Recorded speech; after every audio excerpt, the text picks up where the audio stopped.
بسم اللہ الرحمن الرحیم والصلاة والسلام علی رسولہ الکریم وعلی آلہ وصحبہ اجمعین اما بعد فاعوذ باللہ من الشیطان الرجیم بسم اللہ الرحمن الرحیم شہر رمضان الذی انزل فیہ القرآن وقال تعالی یا ایھا الذین آمنوا کتب علیکم الصیام کما کتب علی الذین من قبلکم لعلکم تتقون وقال النبی صلی اللہ علیہ وسلم من قام رمضان ایمانا واحتسابا غفر له ما تقدم من ذنبه وقال النبی صلی اللہ علیہ وسلم من صام رمضان غفر له ما تقدم من ذنبه او کما قال۔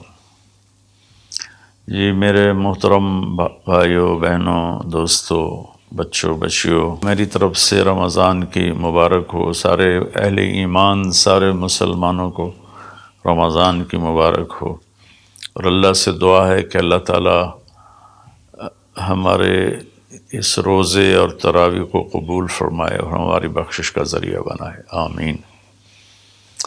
کئی سالوں سے یہ معمول چل رہا ہے کہ رمضان میں قرآن کا کچھ خلاصہ وہ بیان کر دیا جائے۔ 1.25 پارہ پڑھا جاتا ہے، رات ہم نے 1.5 پارہ سنا، تو سارے کا تو خلاصہ مشکل ہوتا ہے، تو کچھ اس میں سے جو اللہ تعالیٰ دل میں ڈالے گا وہ میں عرض کر دوں گا۔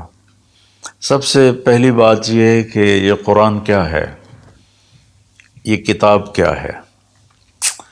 تو اللہ تعالیٰ یہ کس نے اتاری ہے، اس کا مقصد کیا ہے؟ تو قرآن کا تعارف قرآن کی زبان سے، کہ قرآن خود اپنے بارے میں کیا کہتا ہے۔ تو پہلا سوال اٹھتا ہے یہ کس کی کتاب ہے، کہ کس نے لکھی ہے، کون مصنف ہے؟ تو اللہ تعالیٰ فرماتے ہیں سورہ شعراء میں وَإِنَّهُ لَتَنزِيلُ رَبِّ الْعَالَمِينَ، یہ پیغام ہے، یہ کتاب ہے، تھوڑی تھوڑی کر کے اتاری ہوئی، تنزیل تھوڑا تھوڑا کر کے اتارنا، انزال ایک ہی دفعہ اتارنا۔ رب العالمین، جو ساری کائنات کا مالک ہے اور لارڈ ہے اور بادشاہ ہے اور پالنے والا ہے۔ لفظ رب میں اللہ نے ایک خوبصورت اشارہ کیا ہے کہ میں تمہارا پالنے والا ہوں، تو جیسے تمہاری ماں تم سے پیار کرتی ہے اور تمہارے لیے ہر وقت آسائش پہنچانے کی کوشش کرتی ہے، ہر وقت راحت پہنچانے کی کوشش کرتی ہے، تکلیف سے بچانے کی کوشش کرتی ہے، تو یہ کتاب اس رب العالمین کی طرف سے ہے جو تمہارا پالنے والا ہے۔ وہ تمہارے لیے کبھی تکلیف نہیں چاہے گا، کبھی مشقت نہیں چاہے گا۔ میرے اس قانون پہ عمل کرنا تمہارے لیے سراسر فائدہ ہے، اور اس کو چھوڑ دینا تمہارے لیے سراسر نقصان ہے۔ لفظ رب میں یہ ایک پیغام اللہ تعالیٰ نے خاموش پیغام ہمیں دیا ہے۔ کس کی کتاب ہے؟ کا رب العالمین۔ رب العالمین تو آسمانوں پر ہے، تو نیچے کون لایا؟ تو اس کا جواب ہے نزل بہ الروح الامین۔ اس کے لیے ایک مقدس فرشتہ آیا جو امانت دار ہے، کہ وہ جس طرح اللہ کی طرف سے وہ پیغام ملا اسی طرح اس کو لے کر نیچے آیا۔ امین کے لفظ نے حضرت جبریل کی ضمانت دی، اللہ کی طرف سے ضمانت۔ اور روح جو ہر آلائش سے پاک ہے اور اللہ کا امر ہے، قل الروح من امر ربی۔ تیسری بات، کس پر اترا ہے؟ کس کو یہ دیا گیا ہے کلام؟ علی قلبک، اے میرے محبوب، یہ آپ کے رب کا کلام ہے، جبریل اس کو لایا ہے اور آپ کے دل کے اوپر اتارا ہے۔ پہلی 3 کتابیں لکھی ہوئی اتار دی گئیں بیک وقت۔ اس سے پہلے چھوٹی چھوٹی کتابیں جو آئیں ابراہیم علیہ السلام پر یا دوسرے انبیاء پر، ادریس علیہ السلام پر، وہ بھی لکھی ہوئی، یہ لکھا ہوا نہیں آیا، یہ ڈائریکٹ اللہ پاک کی زبان سے نکلا اور جبریل نے اس کو لیا اور اللہ کے نبی کے دل پر اتار لیا۔ اچھا، کس لیے آیا ہے؟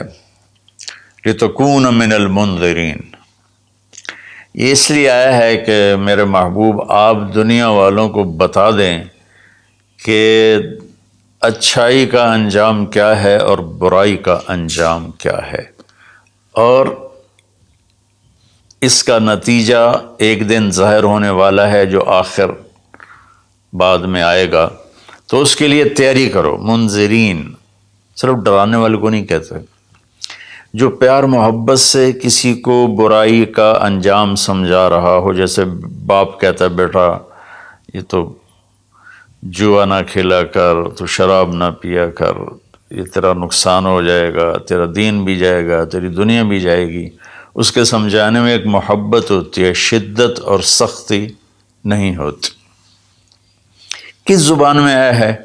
بلسان عربی مبین، یہ خوبصورت صاف ستھری عربی زبان میں آیا ہے۔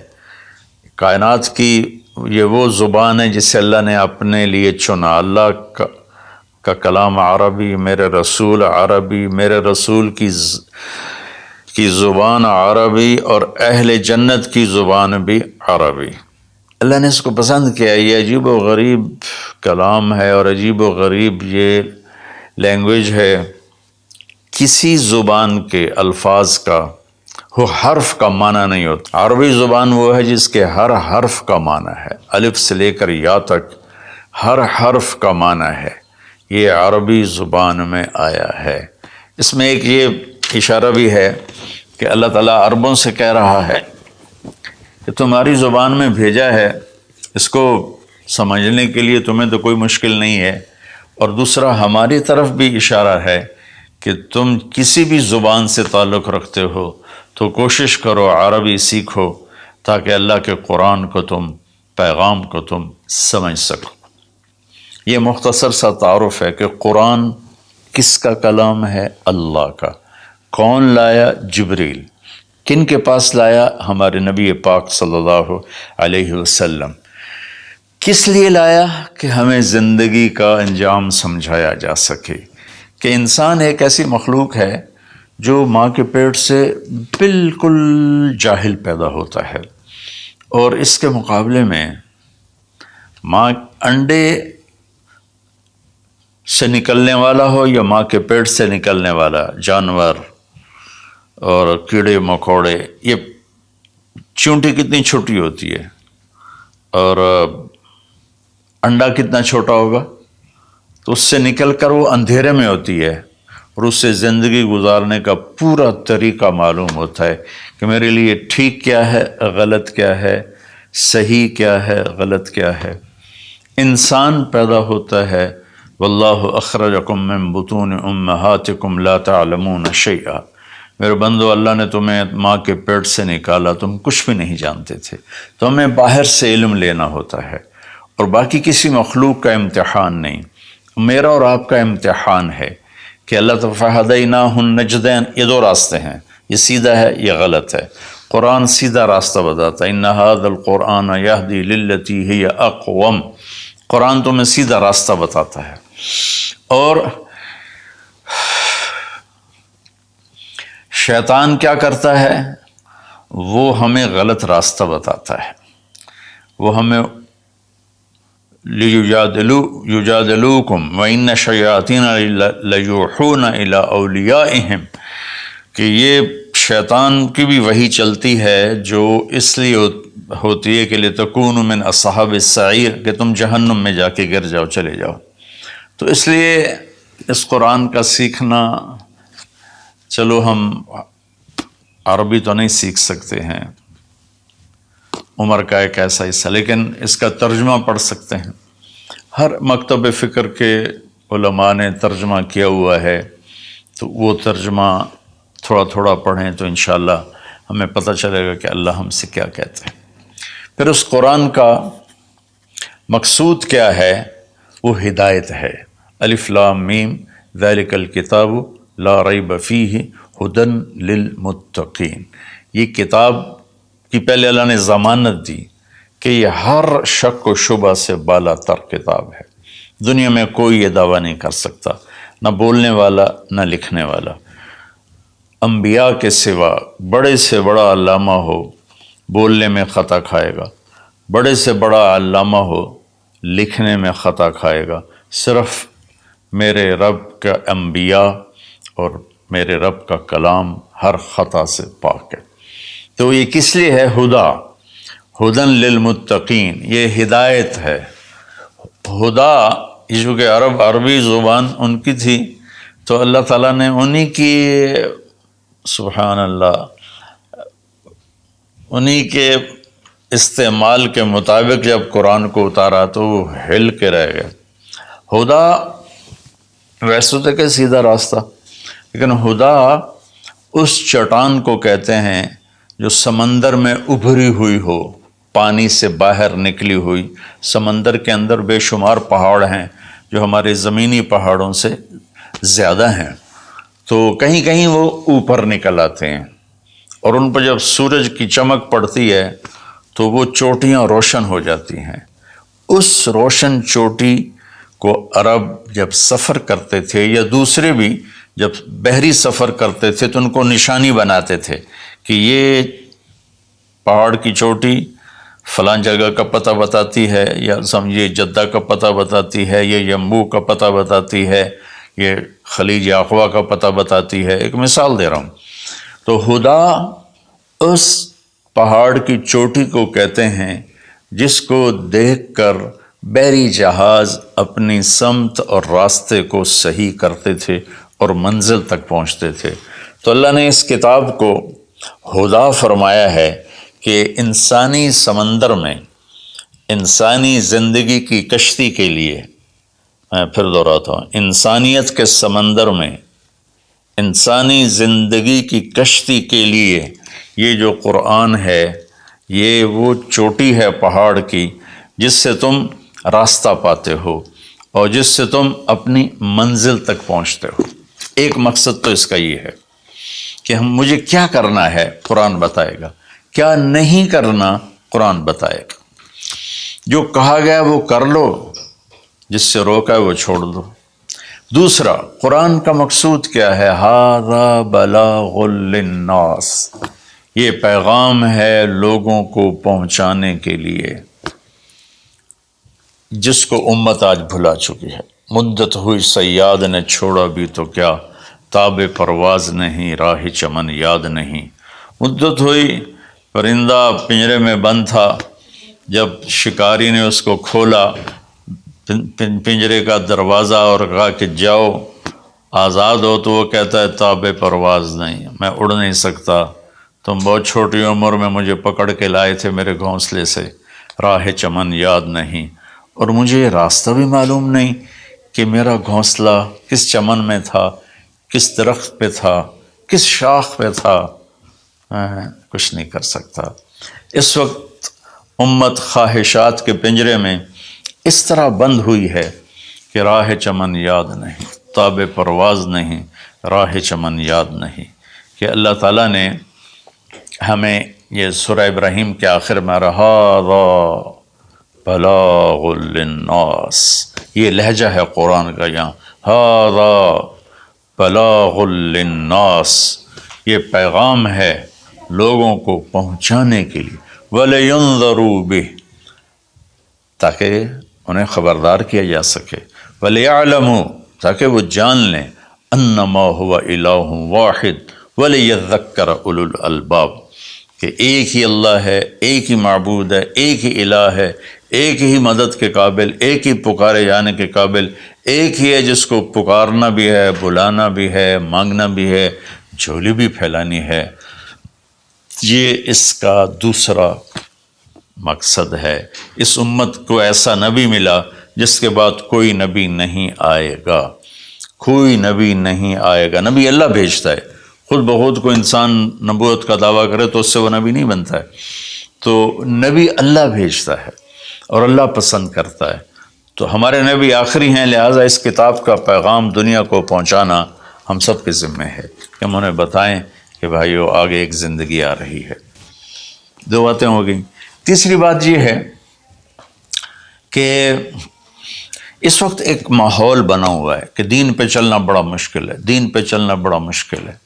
تو اللہ تعالیٰ نے بسم اللہ الرحمن الرحیم، یہاں سے اللہ نے تسلی دینی شروع کی کہ میں شروع کرتا ہوں اس اللہ کے نام سے جو رحمان بھی ہے رحیم بھی ہے، مہربان ہے، نہایت رحم کرنے والا ہے۔ تو پہلا ہی جملہ بتاتا ہے کہ جو رحمان و رحیم ہو وہ کوئی ڈنڈے سوٹے کا قانون تو نہیں بنائے گا، بہت نرم سا بنائے گا، ہماری فطرت کے مطابق بنائے گا۔ بھوک کی حالت میں روٹی کھانا کون سا مشکل کام ہے، افطاری کے وقت کھانا کون سا مشکل کام ہے، ہر کوئی جھپٹنے پر تیار ہوتا ہے۔ پھر دوبارہ اللہ نے تسلی دی، الحمدللہ، سب تعریفیں اس اللہ کے لیے ہیں۔ حمد اور مدح یہ قرآن کے 2 لفظ ہیں۔ حمد ہے وہ تعریف جس کے وہ لائق ہے، اور مدح میں خوش آمد ہے۔ آپ نے فرمایا یا معاذ ایاک والتمادح فإنہ الذبح، معاذ خوش آمد کرنے سے بچنا یہ ذبح کر دینے والی چیز ہے۔ تو اللہ تعالیٰ نے کہا سب تعریفیں تیرے اللہ کی، اور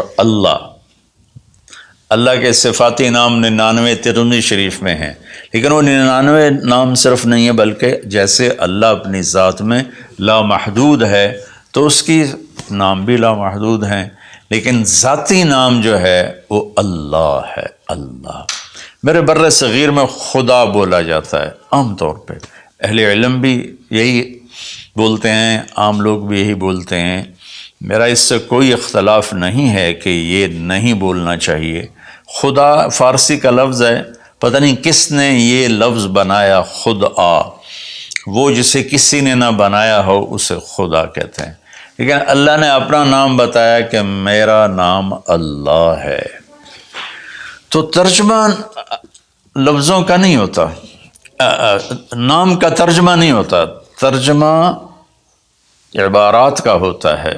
میرا نام طارق جمیل ہے، اس کے الفاظ کا مطلب ہے کچھ، لیکن مجھے طارق جمیل کہہ کے پکارا جاتا ہے، اور طارق رات کو آنے والا، اور طارق کھٹکھٹانے والا، میں تو کوئی نہیں کھٹکھٹا رہا۔ مولانا خوبصورت، جمیل خوبصورت کو کہتے ہیں، نام کا ترجمہ نہیں ہوتا۔ اس لیے بہتر یہ ہے کہ اللہ کو صرف اللہ کے نام سے پکارا جائے، اللہ، سبحان اللہ، زبان ہی میٹھی ہو جاتی، اللہ۔ یہ کوئی حرام حلال کی بات نہیں کر رہا ہوں، افضل اور اولا کی بات کر رہا ہوں کہ جو نام اللہ نے اپنا کہا، اللہ، قرآن کو شروع اس سے کیا، ہمیں اللہ کہنا چاہیے۔ جو لفظ اللہ میں نور ہے وہ لفظ خدا میں ہے ہی نہیں، صرف اللہ کا حق، صرف اللہ کا حق۔ اور اللہ کے نام میں ایک عجیب صفت ہے، کسی بھی نام کا کوئی لفظ حرف نکالو تو مطلب بدل جاتا ہے۔ جیسے طارق، رات کو آنے والا، طرق، الف نکال دو، طرق، تو طرق کا مطلب ہے زمین پہ قدم مارنا، طریق سے طرق ہے۔ طریق ہوتا ہے زمین کی وہ جگہ جس پر پاؤں کی دھمک پڑتے پڑتے پڑتے پڑتے راستہ بن جائے، اس لیے اس کو طریق کہتے ہیں۔ تو توئے ہٹا دو تو ارق، بے قرار۔ جمیل کا جیم ہٹا دو تو میل بن گیا، میل بن گیا۔ یہ ہٹا دو تو جمل، اونٹ بن گیا۔ لفظ اللہ کی ایک خصوصیت ہے کہ اس کے ہر حرف کو ہٹا دو تو اشارہ اللہ کی طرف ہی ہوتا ہے، اللہ اللہ ہی ہے۔ الف ہٹا دو، للہ، تو اللہ کہتا ہے للہ ما فی السماوات و ما فی الارض، تو اشارہ اللہ کی طرف۔ اگلا لام ہٹا دو تو بچ جاتا ہے لہو، تو اللہ تعالیٰ کہتا ہے لہو ما فی السماوات و ما فی الارض۔ پچھلا لام ہٹا دو، الف کے بعد کا لام ہٹایا تو الہ بن گیا، اور آخری لام ہٹایا تو لہو بن، آخری لام ہٹایا تو الہ بنا۔ اور پہلا ہٹایا تو لہو بنا. تو میرا رب کہتا ہے اللہ، اچھا اللہ، الف ہٹا دو، للہ، اللہ، للہ ما فی السماوات و ما فی الارض، پھر لام بھی ہٹا دو، الف بھی ہٹا دیا، لام بھی ہٹا دیا، تو لہو ما فی السماوات و ما فی الارض.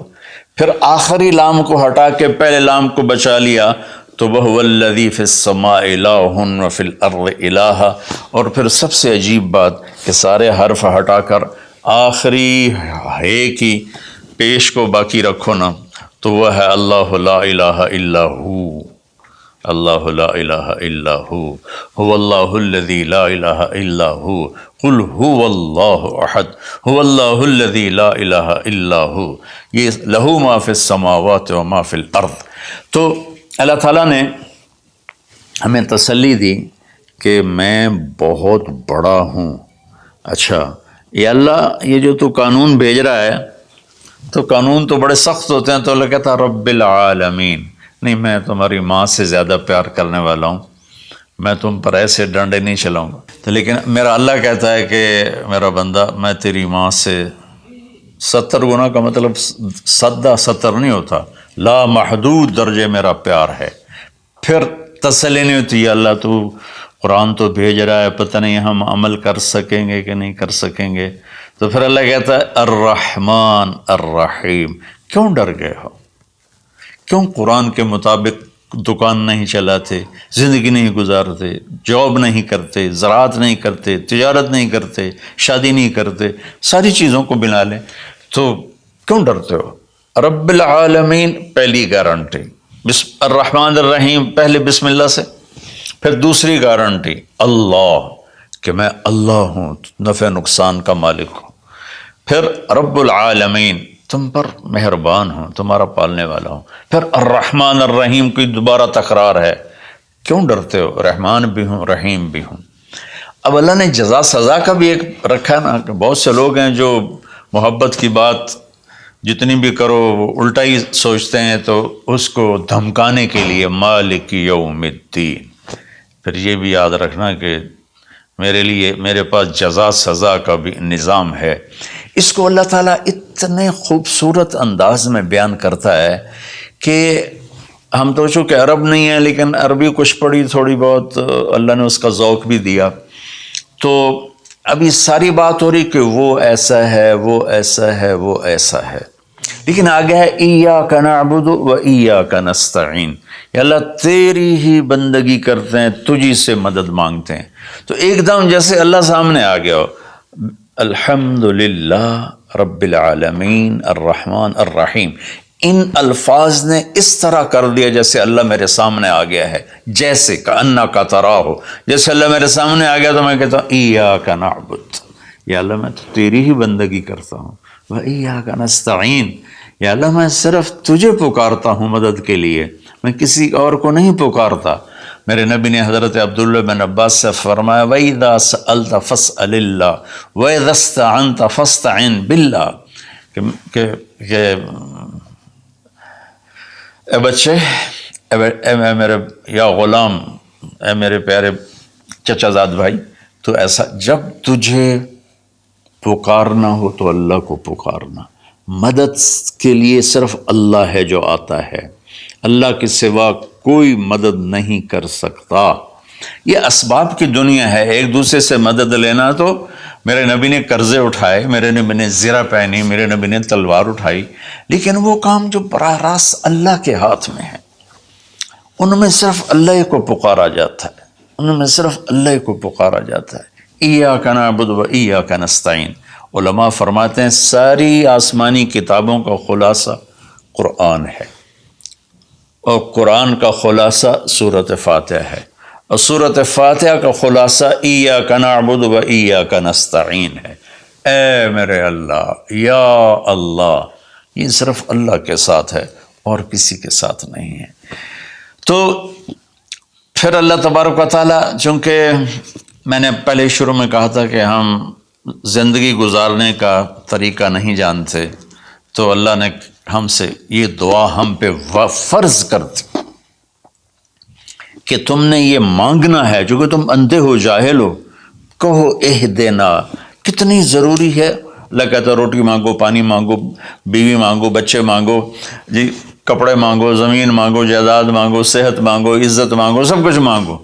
لیکن ایک چیز اللہ نے فرض کر دی کہ میرے بندے اگر تو ہدایت کے بغیر مر گیا تو برباد ہو جائے گا، لہذا تم پہ واجب کرتا ہوں، فرض کرتا ہوں کہ اہدنا الصراط المستقیم. اہدنا پہلے میں بتا چکا ہوں کہ ہدا، یا اللہ وہ چٹان دکھا دے جس کو دیکھ کر میری زندگی کی راہیں صحیح جگہ تک مجھے پہنچائیں. ہدا، عرب اس کو سن کے ہل گئے تھے کہ وہ محاورہ سمجھتے تھے، ہم محاورہ نہیں سمجھتے، لیکن عرب کیوں ہل گئے تھے؟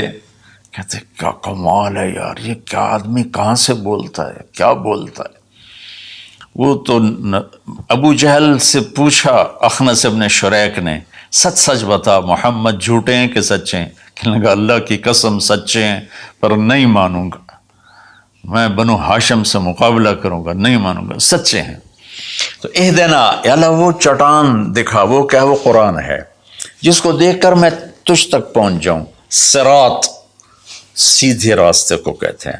صراط جس پر کسی قسم کا کوئی کھڈا نہ ہو، جیسے موٹر وے.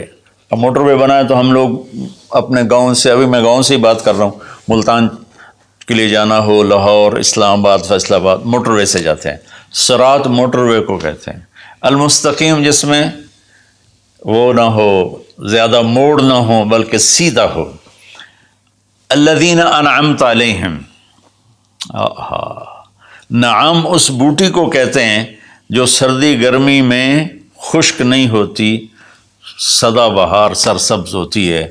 تو نعمتاً، یا اللہ وہ راستہ دے جس میں ہر چیز ملتی ہو، سبزہ بھی ہو، خوشیاں بھی ہوں، اور اس کے راستے میں کوئی سروس اسٹیشن بھی ہو، اور کھانے پینے کا سامان بھی ہو، کوئی بوفے بھی ہو، اور کوئی جو پیٹرول اسٹیشن بھی ہو.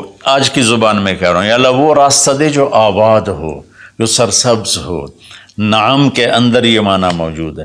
غیر المغضوب علیہم ولا الضالین.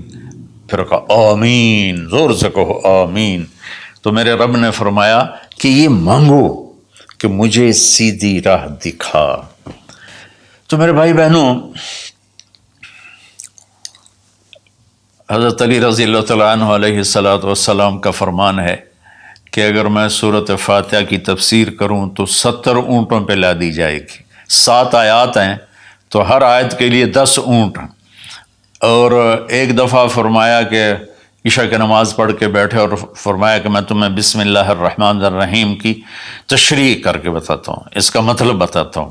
تو با سے شروع ہوئے، با صرف لفظ با سے شروع ہوئے، اور فجر کی اذان ہو گئی، با کی شرح چل رہی تھی. تو سورہ یعنی بقرہ، یہ سارے، اب ایک اور روایت ہے کہ سورہ بقرہ سارے قرآن کی سردار ہے، اور سورہ بقرہ کی سردار آیت الکرسی ہے جس میں اللہ اپنا تعارف کرواتا ہے. تو اس میں اللہ تعالیٰ نے شروع ہی میں ایک حکم دیا، یا ایھا الناس اعبدوا ربکم الذی خلقکم والذین من قبلکم لعلکم تتقون. اگر میں ساری سورہ بقرہ کا خلاصہ بتاؤں تو یہ آیت ہے کہ اے لوگو، یا ایھا الذین آمنوا نے کہا اے دنیا کے انسانوں، اس رب کی بندگی کرو جس نے تمہیں پیدا کیا، جس نے تمہیں بنایا، جس نے جعل الارض فراشا والسماء بناء. وہ رب جس نے تمہارے لیے زمین کا فرش بچھایا، آسمان کی چھت کو تمہارے اوپر جس نے تان کے رکھ دیا، اور ما لہا من فروج، کہیں سے وہ پھٹی ٹوٹی نہیں ہے. تو اس رب کے سامنے جھکو، اس رب کے سامنے جھکو. عبدہ اس بوٹی کو کہتے ہیں جو صحرا میں پیدا ہوتی ہے اور ہر وقت سرسبز رہتی ہے، اور اونٹ جب اس کو دیکھ لیتا ہے تو پھر وہ کسی جھاڑی کی طرف نہیں جاتا، سیدھا اس بوٹی کے اوپر جاتا ہے. تو میں قربان جاؤں، لفظ عبدہ میں، یہ عبد میں یہ اشارہ ہے، عبادت میں یہ اشارہ ہے کہ میرے بندو، میں تمہارا ایسا رب ہوں کہ تم میرے بغیر رہ نہیں سکتے ہو. تو ایسے میری طرف آؤ جیسے وہ تمہارے اونٹ تو ان کی عزت تھے، ان کا تاج تھے. تو میں تمہیں یہ پیغام دیتا ہوں کہ میرے بن کے چلو، میرے بن کے چلو۔ آخر میں حضرت یعقوب علیہ السلام کا انشاءاللہ سورہ یوسف میں اللہ تعالیٰ نے زندگی تو اس کی تفصیل آئے گی، لیکن یہاں صرف اتنی بات کہ اللہ تعالیٰ نے باپ کے روپ کیسا ہونا چاہیے، ایک باپ کو باپ کیسا ہونا چاہیے، اس میں جو یعقوب علیہ السلام کو فٹ کیا ہے اور کسی نبی کو فٹ نہیں کیا ہے، کہ یعقوب علیہ السلام نے اپنی اولاد جو نافرمان تھی ان کے ساتھ کس طرح زندگی گزاری، جو کھو گئے ان پر کیسے صبر کیا، اور جب وہ دنیا سے جانے لگے تو اس وقت کیا فکر کیا۔ تو مرنے والا کبھی کسی سوچ میں ہوتا ہے، کبھی کسی سوچ میں ہوتا ہے، تو یعقوب علیہ السلام نے فرمایا ما تعبدون من بعدی، دیکھو بیٹو میں جا رہا ہوں، میرے بعد کس کی عبادت کرو گے؟ تو انہوں نے کہا کہ ہم آپ کے رب کی اور ابراہیم کے رب کی، اسماعیل کے رب کی ہم عبادت کریں گے۔ تو والدین کے اوپر ذمہ ہے انہیں اپنے اللہ کا تعارف کرانا، اللہ کی پہچان کرانا، ڈنڈے سے نہیں، محبت سے، پیار سے، نصیحت سے۔ تو والدین پیار محبت سے اپنی اولاد کو اس پر لائیں۔ سورہ بقرہ اتنی لمبی صورت ہے کہ ابو علی رحمۃ اللہ علیہ بغداد میں 6 صدی کے عالم تھے، وہ سورہ بقرہ کو شروع کیا، اس کی شرح کرتے کرتے کرتے 32 سال گزر گئے اور وہ مر گئے، اور سورہ بقرہ وہ پوری نہیں کر سکے تھے۔ تو میں خلاصے کے طور پر اس میں سے یہ بتا رہا ہوں کہ ہم اپنے اللہ کو پہچانیں، اسی کو معبود بنائیں، اسی کو اپنی مدد، اسی کو اپنا مددگار بنائیں، اسی کی بندگی اور عبادت کریں۔ اور ایک چیز میں نے چن کے دکھائی کہ ایز اے والدین ہمیں اپنی اولاد کو کس حال میں چھوڑ کے جانا ہے، اور اس سے پہلے میں نے قرآن کا تعارف کروایا۔